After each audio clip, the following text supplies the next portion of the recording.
Welcome to Detective Tales, where every shadow hides a secret, and every whisper may hold the key to truth.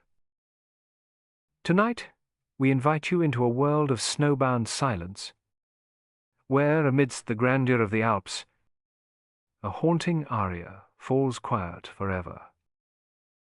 Join Hercule Poirot as he unravels a web of envy, betrayal, and hidden motives. Prepare yourself. The mystery begins now. Chapter 1. Arrival amid the peaks. The Alpine ski resort stood as a monument to opulence, its golden stone walls rising against a backdrop of jagged snow-draped peaks. Icicles clung to the eaves, catching the fading sunlight in prisms of color, while the vast silence of the mountains enveloped the scene, broken only by the occasional creak of a pine bough bending under its wintry burden. The air was crisp and biting, laced with the scent of frost and wood smoke. The resort itself, a labyrinth of turrets, balconies, and wide windows, promised a haven of warmth and luxury for those wealthy enough to claim it. This was no common retreat. It was a sanctuary for the elite, a place where the privileged came to revel in seclusion. Hercule Poirot, however, had not chosen this destination for its grandeur. His physician had insisted upon rest, citing the fatigue that lingered after a particularly arduous case. The Alpine air, renowned for its restorative qualities, had been prescribed as a tonic. And so here he stood, stepping from the sleek motor car that had borne him up the winding mountain road. His small, precise figure was bundled in a heavy overcoat, his moustache immaculately waxed and gleaming defiantly against the cold. As he surveyed the scene, his sharp green eyes flickered with interest, taking in every detail, the porter's hurried gait, the faint mist of his own breath, the way the snow muffled all sound into a hush. Behind him, George, his ever-loyal valet, directed the handling of their luggage with quiet efficiency. The cases were few, but chosen with exquisite care, a testament to Poirot's fastidious nature. Adjusting his gloves, Poirot gave his moustache a brisk tweak and turned to his companion. "A fine spectacle, George. Do you not agree?" "Most striking, sir," George replied, his tone as steady as his demeanor. "A place of rare beauty." At the grand entrance, they were greeted by Monsieur Dupont, the resort manager, a man whose polished exterior, tailored suit, gleaming cufflinks, and smile of practiced warmth suggested a lifetime spent catering to the whims of the rich. Yet Poirot noted a fleeting shadow in the man's eyes, a tremor beneath the surface that belied his composure. "Monsieur Poirot, we are honored to have you among us," Dupont said, extending a gloved hand. "I trust your journey was agreeable." "Quite tolerable, merci," Poirot answered, his tone courteous but reserved. "The mountains, they have a way of commanding one's attention." Dupont's smile tightened ever so slightly. "We strive to offer our guests the utmost in comfort and discretion. Allow me to show you to your suite." They crossed into the lobby, a cavernous space of breathtaking splendor. Chandeliers of cut crystal hung like frozen stars, casting light across a floor of polished marble that gleamed like a still lake. Deep burgundy set the walls, their velvet richness contrasting with the stark white of the snow visible through towering windows. A fire blazed in a hearth large enough to roast an ox, its crackling warmth mingling with the delicate strains of a piano drifting from some hidden recess. Miss Clara, the head stewardess, approached with a brisk nod. Her uniform was impeccable, her auburn hair pinned neatly beneath a cap, and her eyes sharp and assessing. She met Poirot with a flicker of curiosity. "Welcome, Monsieur Poirot. Your suite is ready, and tea will be brought presently." "Merci, mademoiselle," Poirot said, inclining his head. "You are most diligent." As they ascended a grand staircase, Poirot's gaze was drawn to a figure descending. A woman of striking elegance, her fur-trimmed coat trailed behind her like a cloak. Her dark hair was swept into a shining knot, and her features, though beautiful, bore the weight of some unspoken burden. She paused briefly, her eyes brushing over Poirot with a hint of recognition, before she continued her descent. "Madame Elena Rossi," Dupont whispered, his voice low. "The opera singer. She seeks solitude here before her next performance." Poirot's interest sharpened. Madame Rossi's voice was famed across Europe, a soprano of such power and purity it could move the hardest heart. Yet in that fleeting glance he detected a melancholy, a discord beneath her poised exterior that intrigued him. The suite, when they reached it, was a masterpiece of luxury. Its wide windows framed a panorama of snow-laden peaks, the glass misting faintly at the edges from the contrast of warmth within and cold without. George set to unpacking with his usual precision, while Poirot stood at the window, hands clasped behind his back, gazing out at the twilight settling over the mountains. The scene was one of serene perfection. Yet a faint unease stirred within him, an instinct honed by years of unravelling human secrets. A soft knock announced Miss Clara's return, bearing a tray of tea and pastries arranged with meticulous care. "Your tea, Monsieur Poirot. Is there anything else you require?" "No, merci," he replied, though his eyes lingered on her a moment longer. There was a watchfulness about her, a quiet alertness that suggested she saw more than she revealed. "You have anticipated all, mademoiselle." She withdrew with a nod, leaving Poirot to pour his tea. The warmth of the cup seeped into his chilled hands as he inhaled its fragrant steam.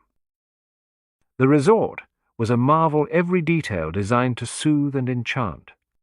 Yet beneath its polished surface, Poirot sensed a thread of tension, a whisper of something out of place. As dusk deepened, painting the snow in hues of violet and amber, Poirot settled into an armchair by the fire. He had come for rest, but his mind, ever restless, was already sifting through the impressions of the day. Dupont's strained smile, Miss Clara's vigilance, Madame Rossi's shadowed grace. The stage was set, the characters assembled. Though he knew it not, the tranquil retreat was on the brink of a mystery that would summon his keenest faculties. A puzzle of human nature laid bare against the frozen splendor of the Alps. Chapter 2. The song silenced. Morning dawned crisp and brilliant over the Alpine resort, the sun gilding the snow with a sheen that dazzled the eye. Inside the grand dining room, warmth and order answered the mountain's austere beauty. At a corner table, Hercule Poirot presided over breakfast like a maestro before his orchestra. A soft-boiled egg-shell, unblemished, awaited a precise tap.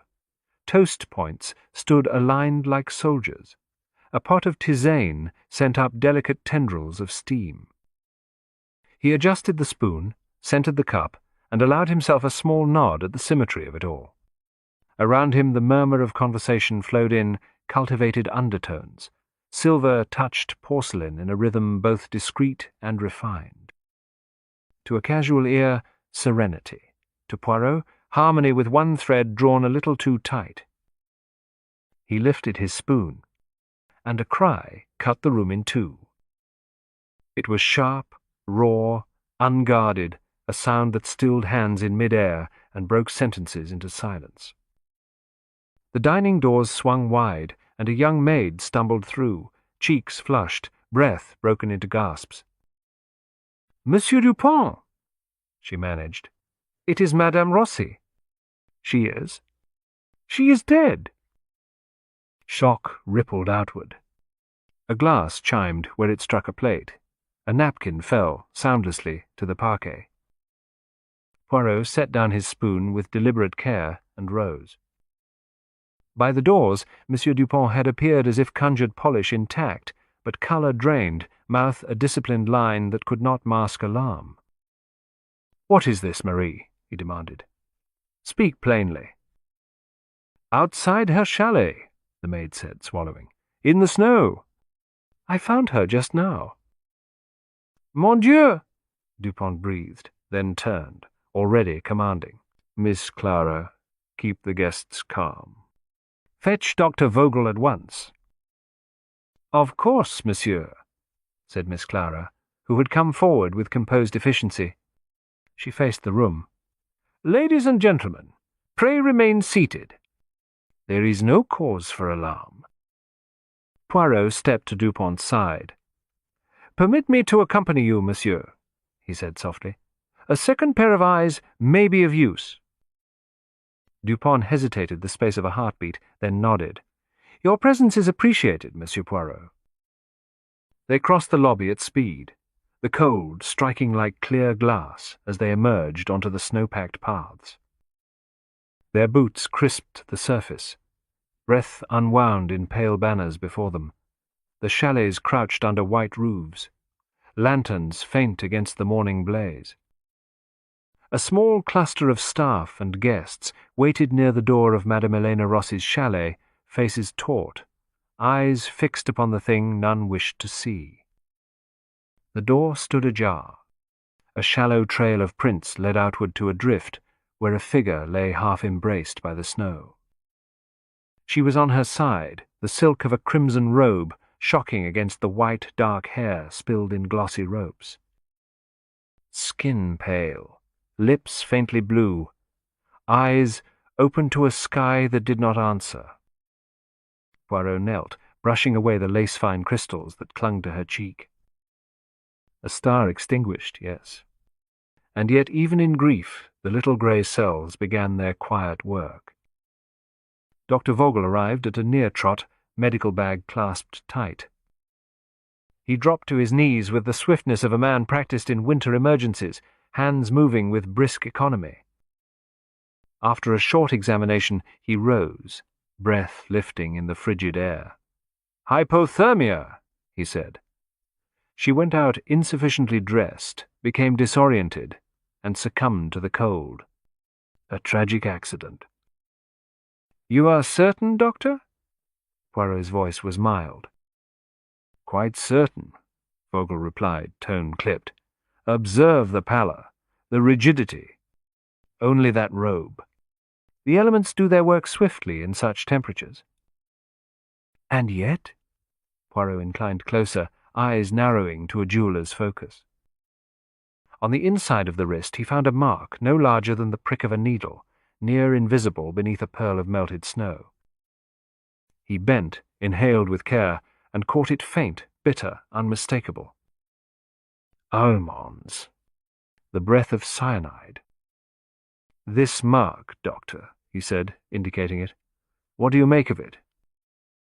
Vogel peered, then shrugged with impatient dismissal. "A scratch.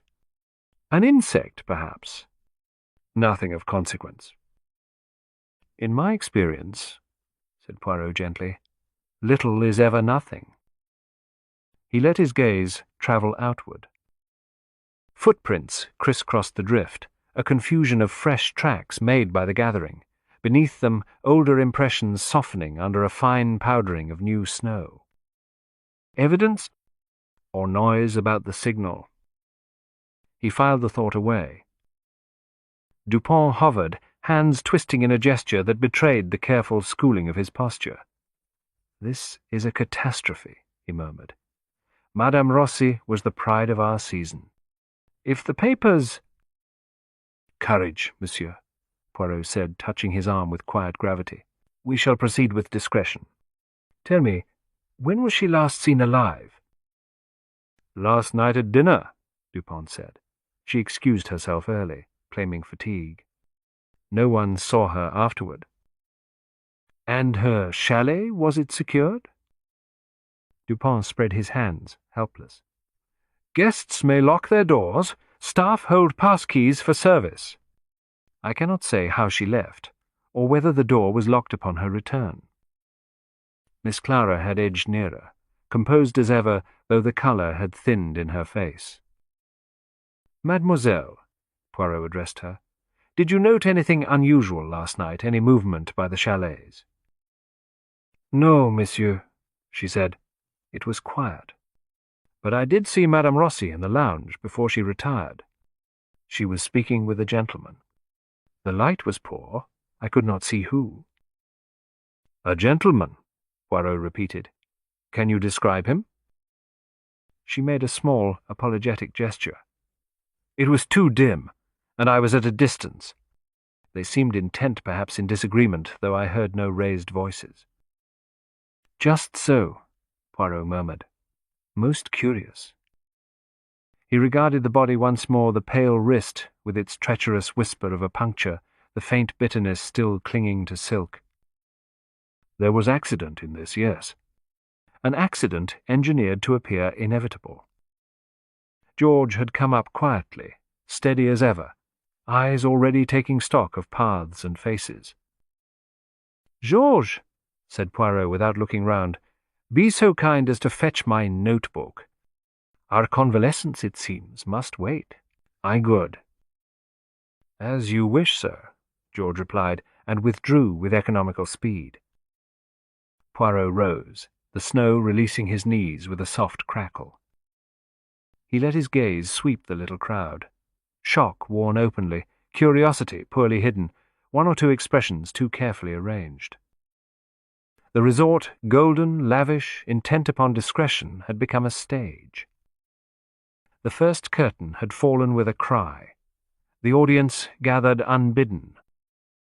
Somewhere among them waited the player who had rewritten the script. Poirot dusted a fleck of snow from his glove. "Monsieur Dupont," he said, courteous but firm, "you will have Dr. Vogel attend to the formalities. Meanwhile, I shall make a few small inquiries." Dupont inclined his head, relief and dread commingled. "Anything you require, monsieur." Poirot turned once more to Miss Clara. "Mademoiselle, if you would be so good later, we shall speak about the lounge last night. The hour, the company, any small thing that might seem to you of no account." Her eyes, shrewd, contained, met his. "I will make myself available, monsieur." "Merci." He stepped back, letting the mountains fill his vision. Their crowns burned white under the hard glitter of morning. Their silence was vast, indifferent, eternal. Within that silence, the faintest threads had begun to hum. A puncture almost unseen, a bitter scent too easily dismissed, an unnamed man in a pool of low light, a door perhaps unlocked, perhaps not. No, Madame Elena Rossi had not wandered into the snow to be claimed by cold. Death had been delivered to her, swift, invisible, precise. Poirot drew a measured breath, and the little grey cells arranged themselves like pieces upon a board. The song, he thought, has been silenced, but its theme remains, and it will guide us. He inclined his head to the body with a private, grave courtesy, then turned to the work before him, footsteps to weigh, timetables to balance, faces to read as one reads a score. The day had begun in brilliance. It would end with answers or with the promise of them. And somewhere within these gilded walls, the murderer had already rehearsed their next line. Chapter 3. Ambition in the Shadows. The library of the Alpine resort stood as a bastion of warmth against the encroaching chill. Oak-panelled walls rose high, lined with shelves of leather-bound volumes whose spines glowed in the firelight. A hearth blazed with golden flames, their reflections dancing across polished wood, while beyond the windows snow fell in silence, cloaking the peaks in an endless white veil. Hercule Poirot sat in a high-backed chair near the hearth, his small, meticulous figure framed by the glow. In his hands, perfectly gloved, he held a cup of hot chocolate, brewed to his precise tastes. The rich aroma mingled with the faint scent of aged paper. He was not idle, he was waiting for a young woman whose name had already surfaced among whispers. "Georges," he said softly to his valet, who stood discreetly by the door, "be so good as to find Mademoiselle Sophia Moretti, and request that she join me here. I believe she is in the lounge." "Very good, sir," George replied with his customary calm. He departed noiselessly, leaving Poirot alone with the fire and his thoughts. Poirot's eyes strayed to a shelf heavy with opera scores Verdi, Puccini, Bizet, silent witnesses to the artistry of the woman who now lay dead. Madame Elena Rossi, soprano supreme, silenced not by fatigue or accident, but he was convinced by design. He remembered the tiny puncture mark, the faint, bitter trace of almonds, cyanide, and an aria. An aria rehearsed in her final days its theme, Betrayal. A curious coincidence, was it not? The door opened with a soft creak. Miss Clara ushered in a striking young woman. Sophia Moretti entered with grace, though a tremor betrayed her poise. She was tall, her raven hair falling in soft waves about her shoulders, her eyes dark and luminous. She wore a gown of sapphire blue, simple but elegant, the attire of one who knows her beauty but has not yet claimed a stage of her own. Poirot rose, bowing slightly. "Mademoiselle Moretti, I am Hercule Poirot. Merci for coming to speak with me." She smiled faintly, lips parting and closing as though uncertain. "Of course, monsieur, though I do not know why you would wish to see me." "Pray, be seated," Poirot gestured with delicate courtesy to the chair opposite his own. "It is but a few questions. You were, I understand, the understudy to Madame Rossi." "Yes," she said, lowering herself into the chair. Her hands clasped tightly in her lap, as though to steady themselves. It was an honor. She was extraordinary. Poirot's gaze was kind, but his tone pressed gently. "To stand so near to brilliance, it must at times be difficult. N'est-ce pas? To live in the shadow of a star." A shadow flickered across Sophia's face. Her eyes darted to the fire. "I never wished her ill. She taught me so much." Poirot inclined his head. "Naturellement. Tell me, did Madame Rossi speak of her work, of the aria she was rehearsing?" "She kept her preparations private," Sophia admitted after a pause. "But the lyrics they were haunting. A tale of betrayal. A lover's treachery." "Betrayal," Poirot repeated, softly, his eyes glinting. "A most curious theme. Did it trouble her, perhaps? As though the words carried some personal weight?"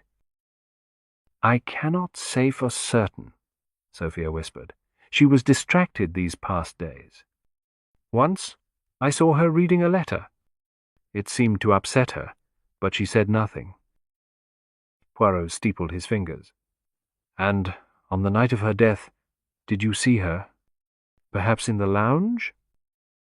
Sophia's head jerked up, alarm flashing in her dark eyes. "Yes. Briefly. She was speaking with someone. A man." Poirot's voice was velvet. "Can you describe this man?" I could not see clearly," she confessed, twisting her sleeve. "The light was poor. But I think it may have been Monsieur Luca Peterson, the ski instructor.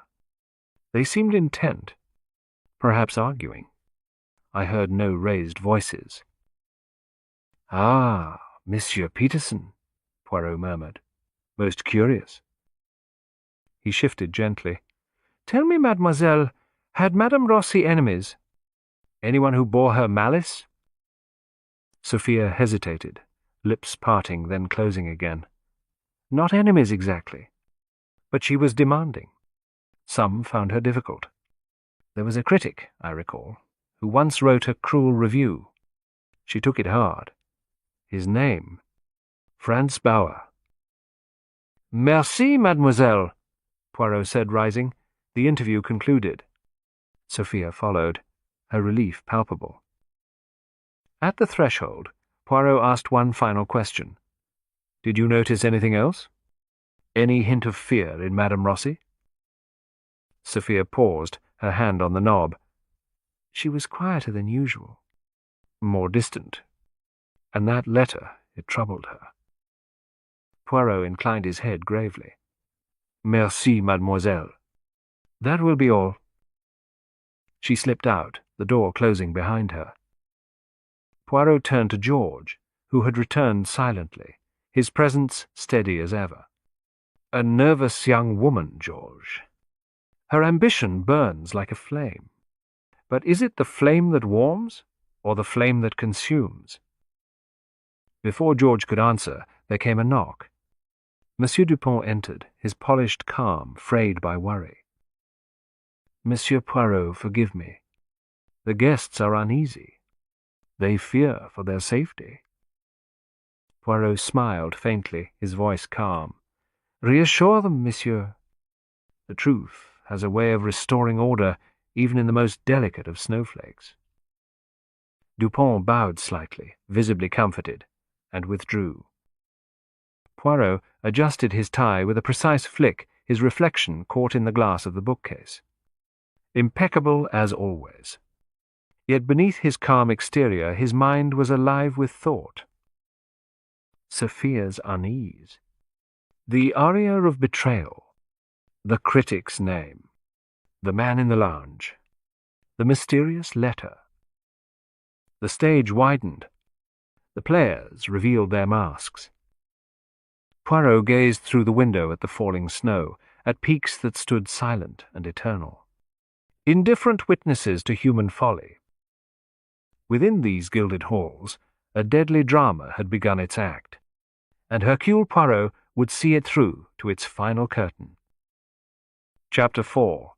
The Critic's Hidden Stain. The library of the Alpine resort retained its hushed grandeur as the afternoon waned. Oak panels glowed darkly, the fire in the hearth crackled in even rhythm, and beyond the wide windows the snow fell in a ceaseless curtain pressing white against the glass. Hercule Poirot stood near the hearth, gloved hands clasped neatly behind his back, outwardly serene, inwardly alert. The words of Sophia Moretti lingered with him. The critic Franz Bauer, whose sharp pen had once wounded Madame Rossi. Georges, Poirot said softly to his valet, be so good as to ask Monsieur Dupont to arrange a meeting with Herr Bauer. I would speak with him directly. Of course, sir, George replied, and left with unhurried efficiency. Poirot adjusted his tie before the glass-fronted bookcase, observing his own immaculate reflection. The resort glimmered with wealth and luxury, but beneath its surface lay a snarl of motives. And Franz Bauer, the critic, might hold a strand that led to truth. The door opened. Dupont entered, a faint sheen of perspiration upon his polished brow. Monsieur Poirot, he said, voice strained, Herr Bauer is in the lounge. He is not pleased to be summoned, but he will meet you in a private sitting-room. I beg you, be discreet. Our reputation hangs by a thread. Poirot smiled faintly. Discretion, monsieur, is my watchword. Lead the way. They traversed a corridor muffled by thick carpet until they reached a small sitting-room. Alpine landscapes in gilded frames adorned the walls. Velvet armchairs faced a modest fire. Poirot took his place, and with a nod dismissed Dupont. Moments later, Franz Bauer entered. A tall man, imposing in presence, silver hair swept back from a high brow.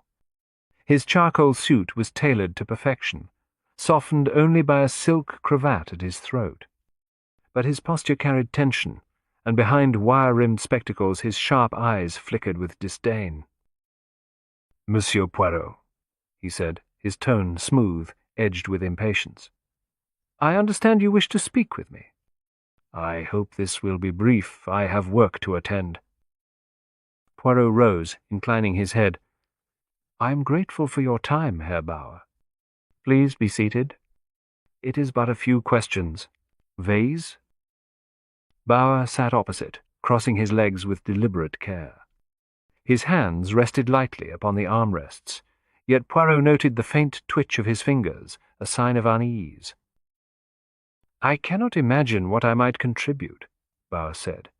I am here to review a gala, not to meddle in scandal. Poirot's smile was mild, his eyes alert. "But a critic sees much, does he not? Your observations are renowned for their insight. Tell me, what did you think of Madame Rossi's artistry?" Bauer's lips thinned. She was a talent once, but her later performances lacked fire.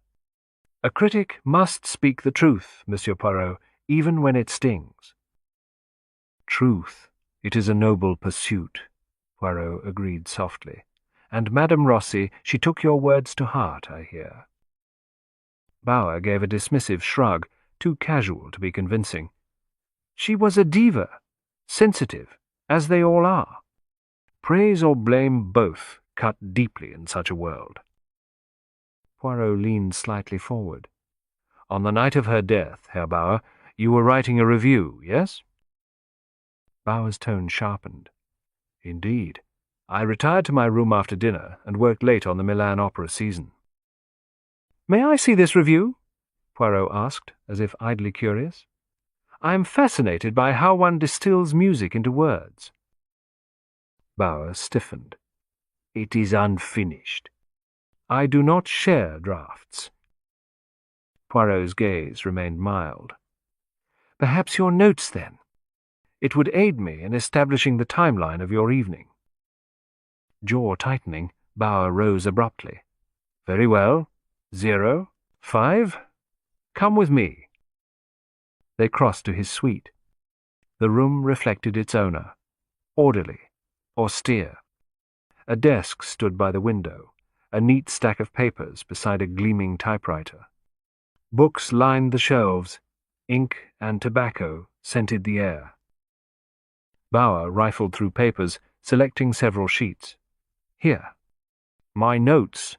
Detailed enough, I think." Poirot scanned the pages, precise handwriting, dates, names, critiques of singers yet to perform in Milan.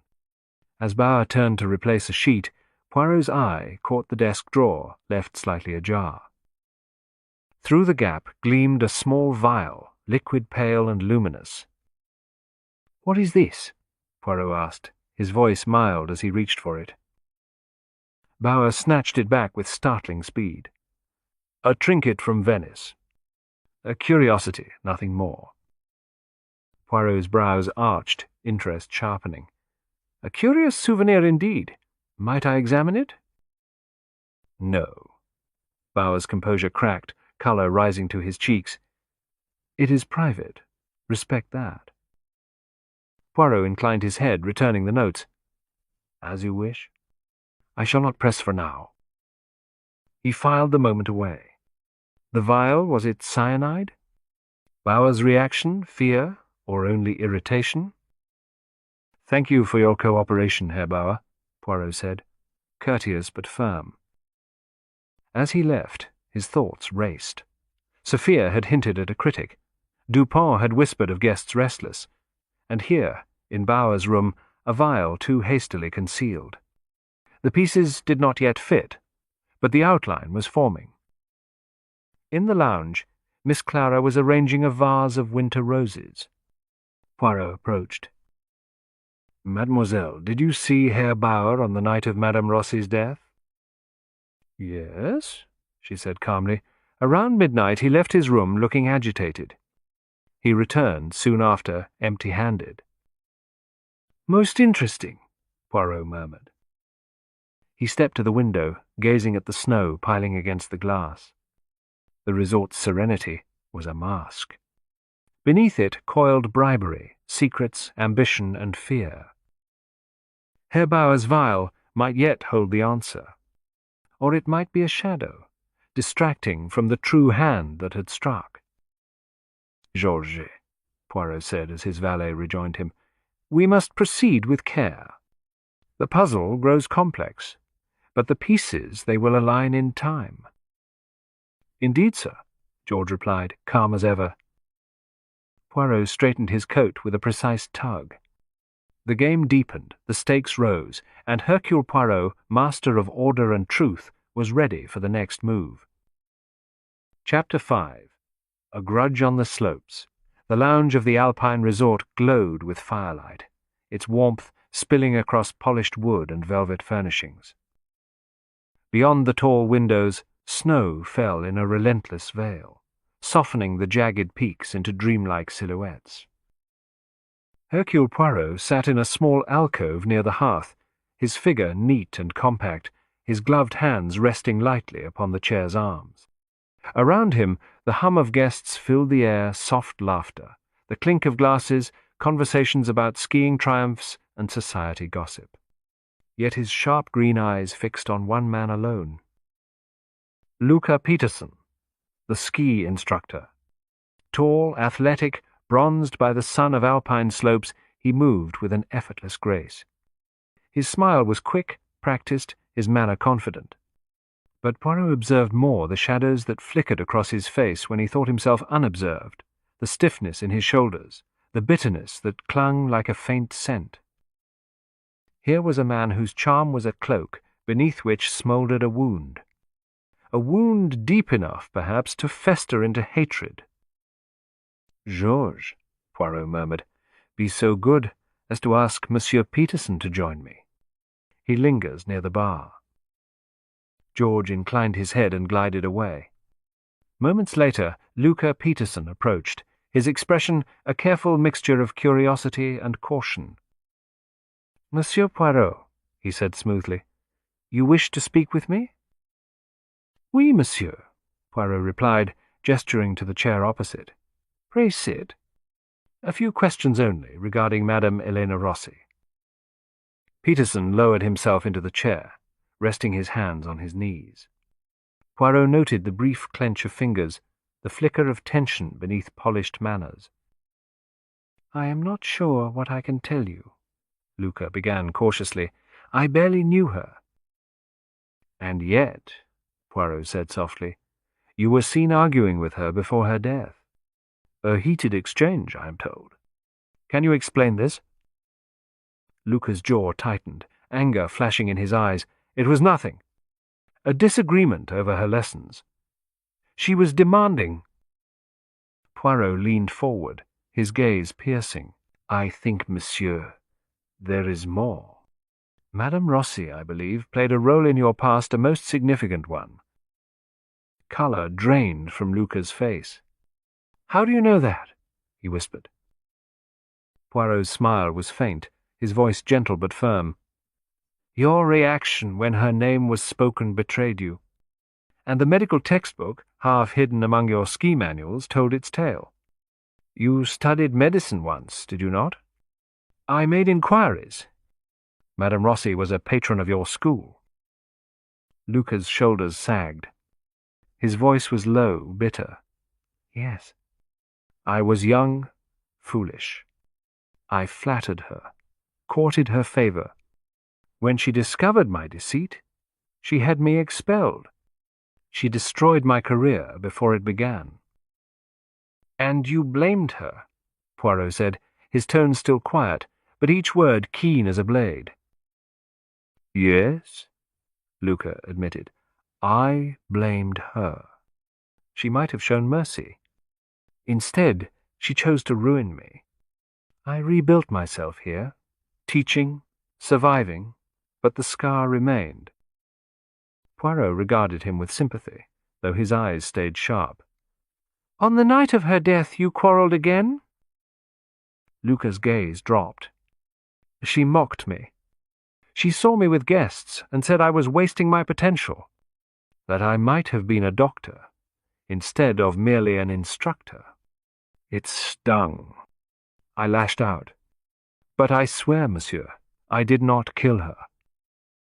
Poirot studied his features, the rawness of remembered pain, the bitterness of a life diverted.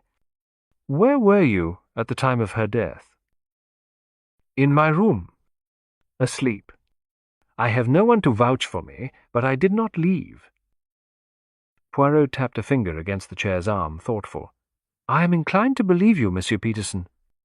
Your anger is real, yes, but it is not the anger of a killer. It is the grief of a man who mourns what might have been." Luca's eyes widened with relief. "You believe me?" "Yes," Poirot said firmly, "but keep this conversation private." The investigation must unfold without warning the true culprit. Of course, Luca whispered. Thank you, monsieur. I will not forget this. As Luca withdrew, George slipped silently back to Poirot's side. A tragic tale, George, Poirot murmured. A grudge old and bitter, yet I sense no malice sharp enough to pierce a life. He is not our man. Indeed, sir, George replied evenly. But if not him, then who? Poirot's eyes glimmered with resolve. That, my friend, is the question. And the answer is close, though it dances just beyond reach. He rose, smoothing his coat with fastidious precision. His gaze drifted across the room to where Sophia Moretti stood, sapphire gown catching the firelight. Her poise was practiced, but Poirot remembered the tremor in her hands, the unease in her voice. Nearby, Herr Bauer sat stiffly, his silver hair gleaming, his jaw clenched against secrets not yet confessed. Poirot turned to the window, watching snow descend in endless silence. Bauer's bribery, Vogel's debts, Luca's ruined ambition, Sophia's envy. Motives tangled like threads in a tapestry. And beneath it all, the unmistakable scent of almonds. The melody grows darker, Georges, Poirot murmured, but it will yield its pattern. The truth is near. Chapter 6. The physician's burden. The infirmary of the Alpine resort stood in stark contrast to its gilded surroundings. Here, luxury gave way to clinical order. Glass-fronted cabinets lined the walls, shelves bearing rows of vials, bandages, and gleaming instruments. A small hearth burned with modest flame, struggling to soften the sharp tang of antiseptic that hung in the air. Dr. Vogel sat behind a sturdy oak desk, spectacles perched low upon his nose. His fingers tapped an uneven rhythm upon a scatter of medical journals. Among them, half hidden, was a crumpled betting slip. Poirot entered, his polished shoes soundless on the floor, his figure compact and precise. He paused, eyes sweeping the room, noting disorder where there should have been none. "Dr. Vogel," he said with a courteous incline of his head, "I hope I do not intrude." The physician rose, his composure faltering for the briefest moment before he forced a smile. "Monsieur Poirot, I did not expect to see you again so soon. To what do I owe this visit?" "A small matter, doctor," Poirot replied, his tone smooth as velvet. "Merely a few clarifications about Madame Rossi's death. You will indulge me, I trust?" Vogel's smile thinned, his fingers gripping the edge of the desk. "I have told you all I know. Hypothermia. A tragic but simple end. And yet," Poirot continued softly, "there are details that trouble me. The puncture mark upon her wrist. The faint scent of almonds. Strange companions for death by cold, n'est-ce pas?" The doctor's jaw clenched, his eyes darting to the snow-laden window. "A scratch, nothing more. And this scent, surely imagination. The mountains play tricks, even upon sharp senses." Poirot's lips curved into a faint smile. "My senses, doctor, are rarely mistaken. Nor is my reason, which has pondered this case most carefully. Tell me, have you no suspicion of foul play? Or is there some reason you cling so stubbornly to accident?" Colour rose in Vogel's cheeks. He drew himself up, voice trembling with indignation. "I am a physician, monsieur, not a detective. I report what I see. Facts, not fantasies. Madame Rossi died of exposure. That is the end of it." Poirot's gaze sharpened, though his voice remained gentle. "Facts, yes. But facts can be shaped, doctor. And I have learned you are a man under pressure. Gambling debts, perhaps? Debts that might make one open to persuasion?" Vogel froze. His breath caught as if struck. How did you learn of such nonsense?" Poirot's smile did not waver. A detective listens, Doctor. Whispers travel swiftly in a place such as this. I hear of a certain creditor, a man not patient. Did he press you to obscure the truth of Madame Ross's death? The doctor's hands shook. His voice rose in desperation. That is preposterous. I am no puppet. My debts are my affair, nothing to do with her. And yet, Poirot pressed softly, cyanide is not beyond a physician's reach. Did she perhaps stumble upon your troubles? Did she threaten to expose you? Vogel slumped into his chair, shoulders heavy. His voice came low, broken. She knew nothing. But yes, I am in debt. Deeply. A man came to me, a shadow from the valley. He demanded I assist him. I feared for my life, Monsieur Poirot. Poirot's eyes gleamed. Assist him how, Doctor? By declaring her death an accident? By ignoring the poison? Vogel's silence was confession enough. His gaze fixed on the floor, fists clenched. Poirot straightened, his thoughts racing. Vogel was no killer, but a tool ensnared, threatened, made to play a part. But by whose hand? Sophia Moretti? Hungry with ambition? Bah, desperate to conceal corruption? Or another shadow yet unseen? Tell me, Doctor, Poirot asked gently, did you see anyone near her chalet that night? The doctor hesitated, then nodded, his voice a whisper. A figure. In the snow. Slender. Quick. A woman, I think. But it was dark, and I dared not linger. Poirot's pulse quickened, though his expression remained calm. 0, 5. A woman! And yet you spoke of it to no one? I was afraid, Vogel confessed. Afraid it was a trick of the night, or worse, that the man who threatened me would learn I had spoken. Poirot inclined his head. Merci, Doctor. You have shed light where there was shadow. Speak of this to no one. The truth must emerge in its own time. He left the infirmary, his mind alive with possibilities. Vogel was compromised, but not guilty. The shadowy man was perhaps no more than an accomplice. And the slender figure in the snow, that detail sang in harmony with Sophia Moretti's nervous hands, with her faltering gaze. In the corridor, George waited with calm patience. A most revealing encounter, George, Poirot murmured. The doctor is ensnared, but the trap's maker remains hidden. We must watch closely, for the snow conceals more than it reveals. Indeed, sir, George replied. Monsieur Dupont approached in haste, worry etched deep in his polished features. Monsieur Poirot? The guests grow anxious. Have you progress? Patience, monsieur, Poirot said with quiet assurance. The pieces align, though the picture is not yet clear.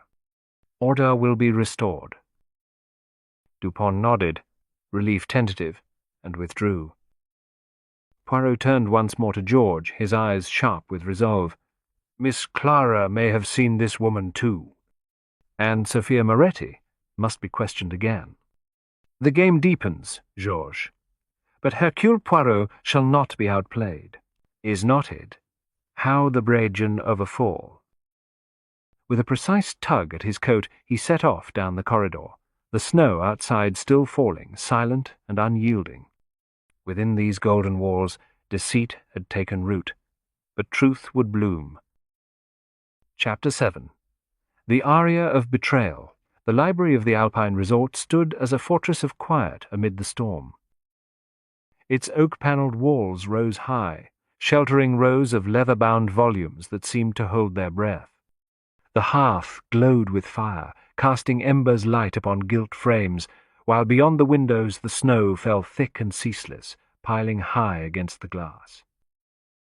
Within this chamber of hush, Hercule Poirot stood before the fire, his small and immaculate figure outlined by the glow. His gloved hands were clasped behind his back, and his sharp green eyes moved with quiet command. Before him, arranged in a semicircle of chairs, sat those whose lives were now knotted in suspicion. Sophia Moretti, her dark eyes fixed upon her hands, a mask of poise cracking at its edges. Herr Franz Bauer, silver hair catching the firelight, posture rigid, jaw clenched. Luca Peterson, hands restless upon his knees, bitterness carved deep into his sun-bronzed face. And by the door, George, steady and silent as ever. The room seemed to hold its breath. Even the mountains outside pressed their silence against the glass, as though nature itself awaited the little Belgian's words. Poirot turned, his voice precise, measured, and calm. "Mes amis, we are gathered to confront a most grave truth. Madame Elena Rossi did not perish through the caprice of nature. She was murdered." A ripple moved through the group. Sophia's fingers tightened. Bauer's mouth thinned. Luca's eyes widened. Poirot raised a hand, commanding silence.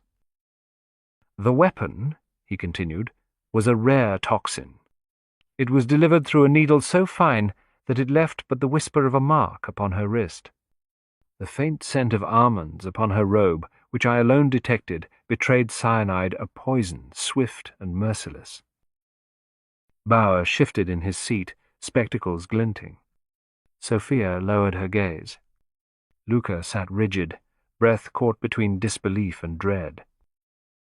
Poirot turned first to Bauer, his tone velvet but unyielding. "You, Herr Bauer, had much to lose. Madame Rossi held proof of your corruption bribes, accepted in exchange for softened critiques. Such a scandal would have destroyed you. And in your room I discovered a vial, hidden too hastily. A curious trinket, you said." Bauer flushed, voice snapping. "That vial is nothing. A tonic for my nerves, not cyanide. Yes, she threatened me, but I did not touch her." Poirot inclined his head. "Indeed. Your notes prove you were writing your review that night. And Miss Clara saw you leave your room briefly, but return empty-handed. You feared exposure, Herr Bauer, but desperation did not drive you to murder." Relief, tinged with shame, softened the critic's rigid stance. Poirot turned to Luca Peterson. "And you, Monsieur Peterson? Your life was scarred by Madame Rossi's judgment. She mocked you even on the night of her death, reopening a wound unhealed. Yet I have learned that you retired early to your quarters, seen ascending the stairs while another guest lingered in the lounge below. You could not have returned without being observed. Your bitterness is real, monsieur, but it did not place the fatal needle." Luca exhaled, a rush of relief breaking through years of bitterness. Poirot's eyes swept once more across the semicircle. His tone grew steady, quiet, but edged with finality. "Thus, neither Herr Bauer nor Monsieur Peterson committed this crime. Which leaves—" Sophia Moretti froze, her hands stilled in her lap. Her face remained composed, but her eyes flickered with anxiety, a subtle tremor that Poirot noted with precision. "There is one more piece," Poirot continued. "A manuscript found among Madame Rossi's effects, tucked within the score of the aria she rehearsed. It speaks of betrayal, much like the melody that haunted her final days. And it may hold the key." A faint gasp escaped Sophia before she mastered herself, covering it with a cough. Bauer frowned in puzzlement. Luca glanced between them, uncertain. Poirot allowed the silence to stretch, his little grey cells content with the effect. The seed was planted. Soon the truth would bloom. "For now, mes amis," Poirot concluded, his tone suddenly light, "I bid you good evening. The truth draws near. It will not elude us for long." The group rose, murmurs trailing like smoke. Sophia's step faltered as she turned away. Poirot saw it, the crack in her composure. He leaned toward George, his voice a quiet murmur. "The trap is set, George. I spoke of a manuscript, a letter, suggesting Madame Rossi feared her understudy's jealousy. It was a lure, and Mademoiselle Moretti betrayed herself at its mention. She will act, and when she does—" George inclined his head. "Indeed, sir." The net tightens. Poirot turned to the window, where the mountains loomed silent, their snowy crowns indifferent to human deceit. The stage was set for the final act, and Hercule Poirot, with patience and precision, would bring down the curtain. Chapter 8. The curtain falls. The library of the Alpine resort was cloaked in expectant silence.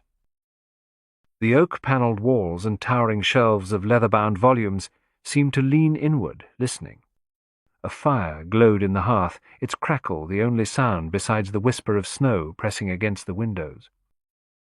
At the centre stood Hercule Poirot, precise and unyielding, his small figure outlined by the amber light. His gloved hands were folded neatly behind his back, his moustache immaculate, his sharp green eyes surveying the assembly. Arrayed before him were those entangled in suspicion. Sophia Moretti, her beauty shadowed by restlessness. Herr Franz Bauer, silver hair glinting as he sat stiff-backed in his chair. Luca Peterson, hands clenched, bitterness written across his features. Dr. Vogel, spectacles low on his nose, eyes darting with nervous unease. And Monsieur Dupin, the resort manager, whose polished composure was marred by perspiration at his brow. By the door stood George, calm as a sentinel, while Miss Clara lingered near the shelves, her keen gaze missing nothing. Poirot's voice cut the stillness, steady and resonant. "Mes amis, we are gathered here to unmask a murderer, one consumed by ambition, who silenced Madame Elena Rossi with a poison most cunning." A murmur rippled the room. Sophia's fingers clenched in her lap. Bauer's jaw tightened. Luca's breath quickened. Poirot raised a hand, commanding silence. "In our last meeting, I cleared Herr Bauer and Monsieur Peterson. The evidence showed that neither had the means nor the opportunity. But one among us remains, whose mask of innocence now slips." His gaze moved first to Bauer. "You, Herr Bauer, feared Madame Rossi's threat to reveal your bribery. It would have ruined your career.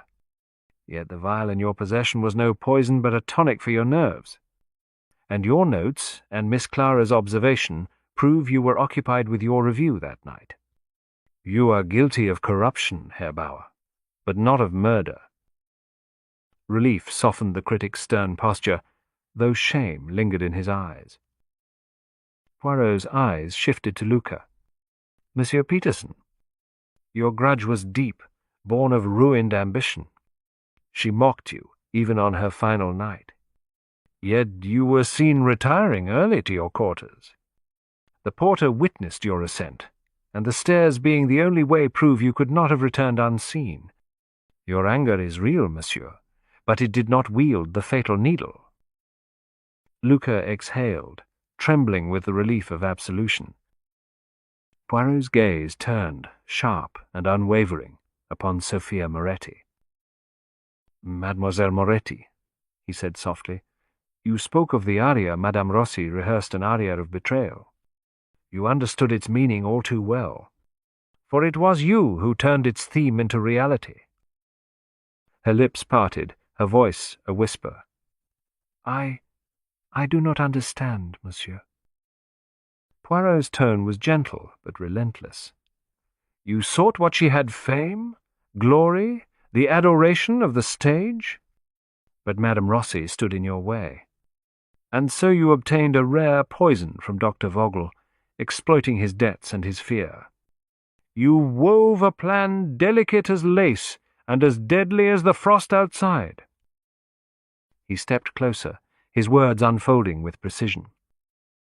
Dr. Vogel confessed that a man coerced him into declaring Rossi's death an accident. But he also glimpsed a figure that night slender, quick, a woman. You, mademoiselle. You visited the infirmary the day before the murder, claiming to seek a sedative. The assistant remembered you. And Dr. Vogel, trembling, gave you more than a sedative. He gave you the poison you desired. His way. Dr. Vogel flinched, his voice breaking. She said it was for sleep. I feared the man who threatened me. I did not know. Poirot silenced him with a raised hand, his gaze fixed on Sophia. You brought Madame Rossi a bouquet of winter roses that night. A gesture of kindness, it seemed.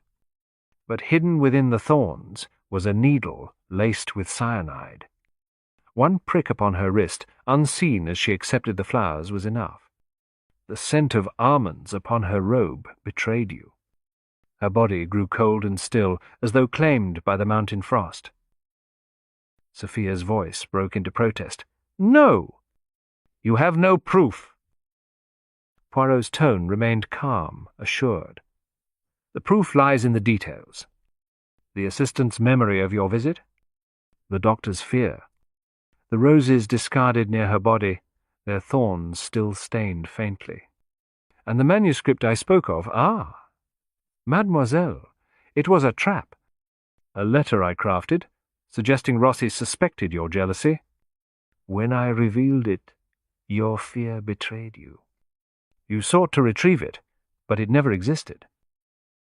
Sophia crumpled, her composure shattered. Tears spilled as she whispered, I only wanted my chance. She had everything. Fame, adoration. I thought if she were gone, the stage would be mine. Poirot's voice softened with sorrow. Ambition, when left unchecked, is itself a poison, mademoiselle. You have destroyed not only her life, but your own. Monsieur Dupont stepped forward, face etched with relief and grief. Then it is over. The nightmare ends. Poirot inclined his head. Yes, monsieur. The snow may conceal, but it cannot hide the truth forever. He gazed out at the mountains, silent and eternal, their snowy crowns unmoved by human folly. The resort's opulence had masked deceit and death, but order had been restored. The curtain falls, Georges, Poirot murmured softly, and the stage is clear. Let us hope that in its next act, ambition chooses a kinder path. With a final triumphant flourish of his moustache, Hercule Poirot closed the case. The faint scent of almonds, the puncture of a needle, the aria of Betrayal. These were the notes of a deadly melody that only his little grey cells could decipher. And now justice had taken its bow.